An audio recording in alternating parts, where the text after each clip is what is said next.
আমাকে ক্যামেরা বন্ধ করতে পারবি? নিজেদের জামাই তো এসেছিস, আমাকে ক্যামেরা বন্দি করে নিয়ে যাবি ভেবেছিস? এই ছবি কাটানি করা চালু করে কেউ জানো না, ছবি তুলে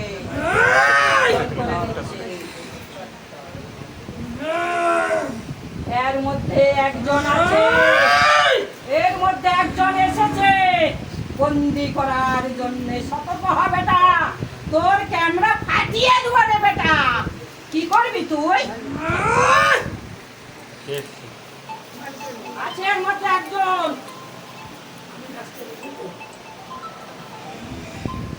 নাও মা, ধরে নাও মা তোমার কাটা।